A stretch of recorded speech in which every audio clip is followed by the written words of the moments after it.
La búsqueda de los tesoros nazis, desentrañando los secretos de las riquezas ocultas de la Segunda Guerra Mundial. El final de la Segunda Guerra Mundial no solo dejó tras de sí ruinas visibles. A lo largo de Europa, una red de secretos, rumores y riquezas escondidas permaneció en las sombras. La caída del Tercer Reich no fue únicamente un colapso militar, marcó la dispersión caótica de enormes cantidades de riqueza saqueada, oro, divisas, arte confiscado y artefactos valiosos extraídos sistemáticamente de los territorios ocupados. Mientras el Reichsbank en Alemania trasladaba apresuradamente sus reservas a las profundidades de la mina de Merkers para protegerlas del avance aliado, se trazaban otras rutas clandestinas lejos de los frentes de batalla. Con la derrota cada vez más inminente, el régimen nazi dispersó sus tesoros a través de canales inesperados. Algunos movimientos quedaron registrados en archivos militares, mientras que otros sobrevivieron solo como rumores persistentes transmitidos de generación en generación.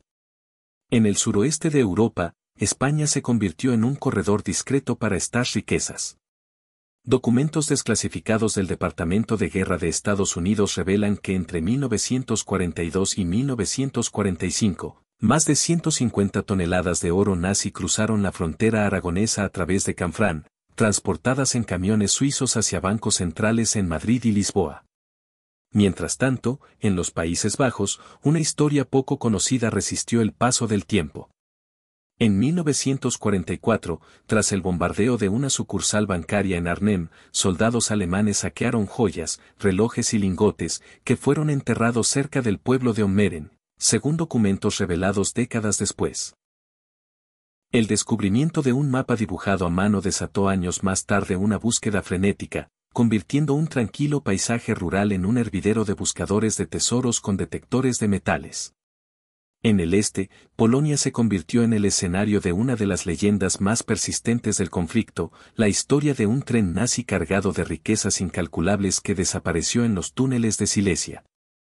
Este relato, explorado en un documental exhaustivo, profundiza en la investigación rigurosa sobre cómo se dispersó la riqueza del Tercer Reich y qué ocurrió finalmente con ella, desentrañando los secretos mejor guardados de la banca nazi.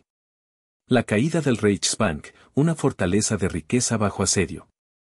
El 3 de febrero de 1945, Berlín fue sacudida por uno de los bombardeos más devastadores de la guerra. Entre los numerosos objetivos alcanzados, destacó el imponente edificio central del Reichsbank, la institución financiera más poderosa del Tercer Reich. Ubicado en el corazón de la capital alemana, este banco estatal había resistido los embates del conflicto hasta ese momento, pero aquel día sufrió al menos una veintena de impactos directos. La estructura, comparable en tamaño a la antigua Cancillería, quedó parcialmente destruida. En su interior, más de 5.000 empleados se habían refugiado en los sótanos. Cuando las bombas a caer, la oscuridad, el polvo y el estruendo desencadenaron escenas de pánico. Las luces se apagaron, los muros temblaban como si fueran de papel, y los gritos de terror se mezclaban con el ruido de los derrumbes. A pesar de la violencia del ataque, milagrosamente no hubo víctimas mortales. Walter Funk, presidente del banco, recordaría más tarde que sobrevivir en aquel refugio fue un acto de pura suerte. Tras el bombardeo, el edificio presentaba un aspecto fantasmal, paredes agrietadas, muebles destrozados y papeles humeantes entre los escombros. Sin embargo, lo más preocupante no era el daño estructural, sino que las cámaras acorazadas, que albergaban una parte significativa de la fortuna nazi, lingotes de oro, divisas, metales preciosos, bonos y efectivo, permanecían intactas. La vulnerabilidad de este tesoro encendió todas las alarmas entre los directivos del banco. Desde 1939, el Reichsbank estaba bajo el control directo de Adolf Hitler. Ese año, el economista Hjalmar Schacht fue destituido por sus desacuerdos con la política económica del régimen y reemplazado por Walter Funk, un hombre más dócil pero con escasos conocimientos de banca. En la práctica, la gestión recayó en el vicepresidente Emil Pohl, quien, a pesar de prever la derrota alemana, optó por permanecer leal al régimen. Fue Pohl quien orquestó el almacenamiento y la redistribución del oro nazi. Durante la guerra, el Reichsbank acumuló metales preciosos provenientes de numerosos países ocupados. De Checoslovaquia se extrajeron más de 2 millones de dólares en oro, de Hungría, 32.000, Francia, a través del botín belga almacenado en la Banque de France, aportó 200 millones, e incluso al retirarse de Italia, los alemanes se llevaron 100 millones más. Se estima que, en su apogeo, las reservas del Reichsbank alcanzaron los 500 millones de dólares de la época. Gran parte de estos fondos se redistribuyeron por el territorio alemán, aunque Berlín seguía siendo el núcleo principal de esta riqueza saqueada. Mientras el humo aún se elevaba sobre los restos del Reichsbank, las autoridades nazis actuaron con urgencia. La evacuación del personal y los activos financieros se convirtió en una prioridad absoluta. La decisión fue clara: trasladar los principales departamentos a Bayreuth y Erfurt, mientras los valores estatales serían llevados a un lugar más seguro, oculto bajo tierra. El destino elegido fue una mina de potasa en Merkers, en el estado de Turingia, a más de 300 kilómetros de Berlín. El 9 de febrero partió el primer convoy, transportando 1.000 sacos llenos de papel moneda, equivalentes a 1.000 millones de marcos del Reich, junto con divisas extranjeras, incluyendo más de 4 millones en billetes estadounidenses. 3 días después, llegó el turno del oro, unas 100 toneladas, valoradas en más de 200 millones de dólares de la época, ocuparon 13 vagones de carga. La descarga tomó 3 días completos, y los lingotes fueron almacenados en la llamada Sala 8, una cámara subterránea en la mina Kaiseroda. Durante semanas, esta vasta fortuna permaneció oculta bajo el llano de Turingia, pero la calma fue efímera. A finales de marzo, las fuerzas del Tercer Ejército estadounidense, lideradas por el general George Patton, cruzaron el Rin y avanzaron rápidamente hacia el este. El 4 de abril llegaron a la región de Merkers. Los intentos alemanes de replegar el oro hacia Berlín fracasaron, ya que el sistema ferroviario estaba colapsado, y solo pudieron rescatar una parte del papel moneda. Los restantes 500 sacos fueron abandonados en los túneles. Inicialmente, la caída de Merkers pasó desapercibida, pero 2 días después, un hecho fortuito cambió el rumbo. 2 policías militares estadounidenses, patrullando en un jeep, ofrecieron ayuda a 2 mujeres desplazadas. Durante el trayecto, una de ellas señaló la entrada de la mina y reveló que allí se encontraba el oro del Reich. Esta información fue corroborada por otros testigos, incluidos prisioneros británicos que habían participado en la descarga semanas antes. El 7 de abril, una unidad del 90º Regimiento descendió a la mina. Lo que encontraron superó todas las expectativas: montones de sacos con papel moneda, lingotes de oro, joyas y objetos de valor alineados en los pasillos subterráneos.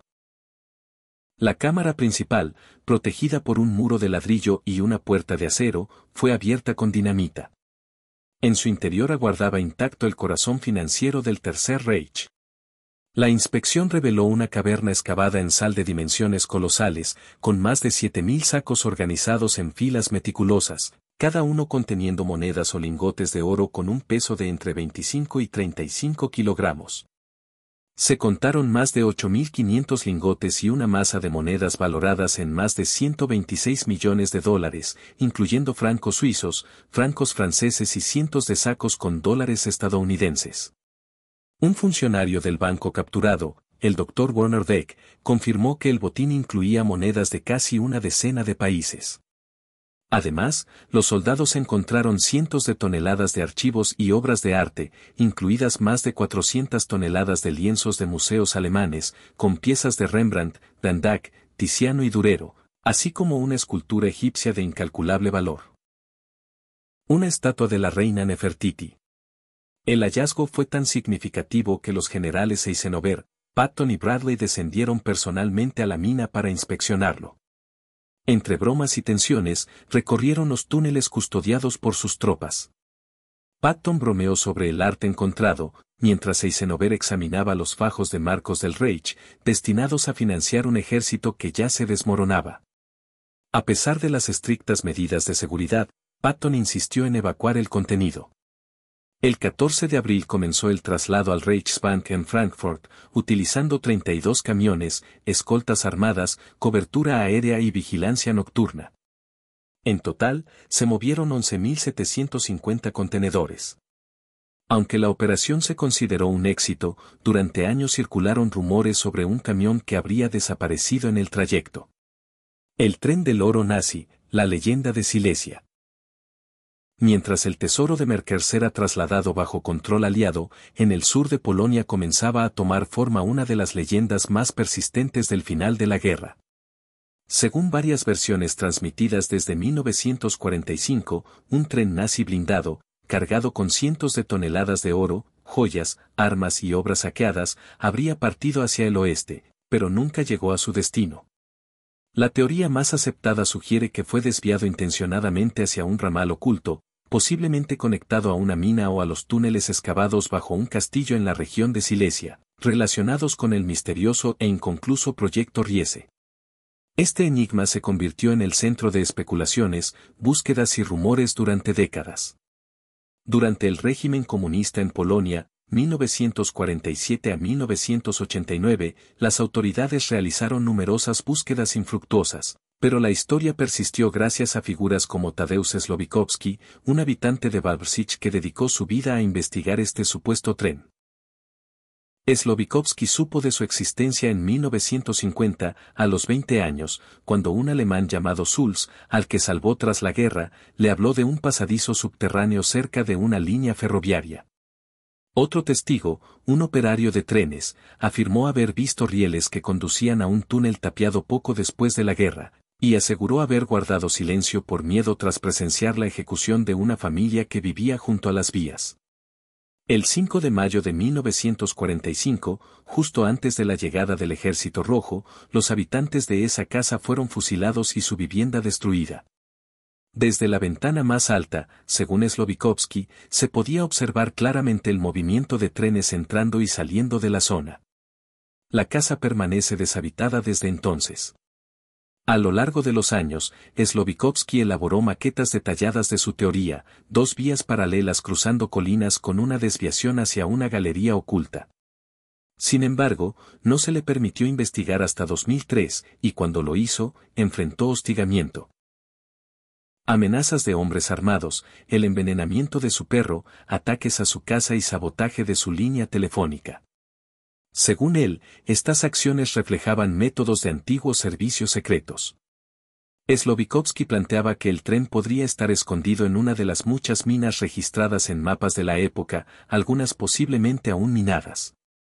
Su teoría coincidía con la de Magdalena Bach, directora del castillo de Xias, quien sugería que podrían existir otros trenes ocultos con bienes artísticos o documentos clasificados.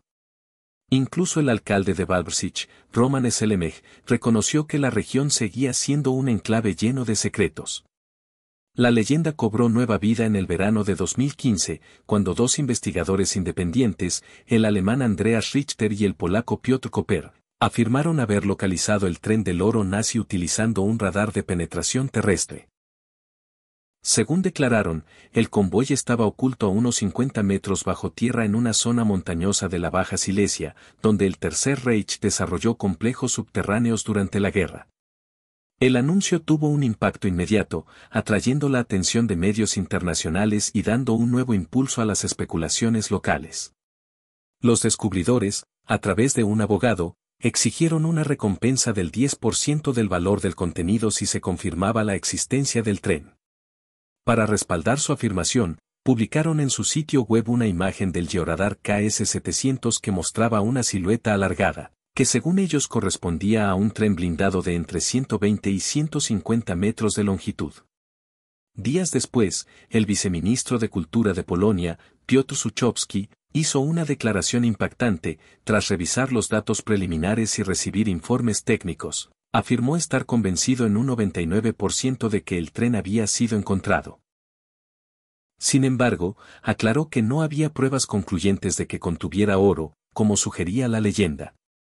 La euforia inicial se desvaneció rápidamente. En diciembre de 2015, expertos del Instituto Técnico y Científico de la Universidad de Cracovia desmintieron el hallazgo en una rueda de prensa. El profesor Janusz Madej afirmó que, aunque podría existir una estructura subterránea, como un túnel, no había evidencia de un tren. A pesar de este revés, el revuelo generado transformó Wałbrzych, antes conocida como Waldenburg, en un epicentro de cazatesoros, curiosos y periodistas internacionales.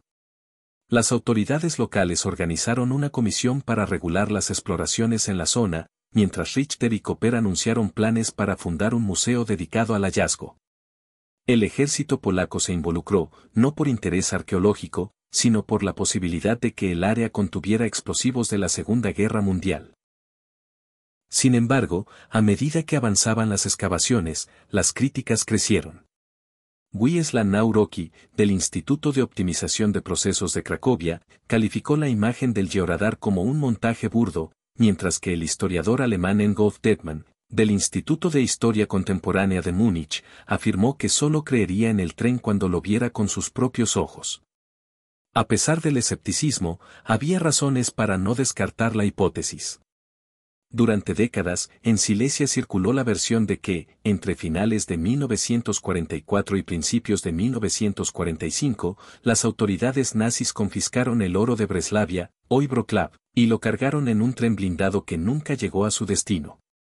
Con el avance soviético y el colapso del frente oriental, el convoy habría sido enviado al oeste. Tras la guerra, Silesia fue asignada a Polonia como compensación por pérdidas territoriales en el este. Algunos creían que el tren desapareció cerca del castillo de Książ, a solo 3 kilómetros de Wałbrzych, como sostenía Słowikowski, otros apuntaban a las colinas cercanas a Piechowice, basándose en un documento visto por el empresario Tadeusz Posiwirski. El entorno también alimentaba la hipótesis. Las montañas de Silesia albergan los restos del proyecto Riese, un sistema de túneles fortificados cuya finalidad nunca se aclaró por completo. Se sabe que el Tercer Reich planeaba establecer allí un cuartel general subterráneo, fábricas militares y refugios estratégicos, con el castillo de Książ como eje.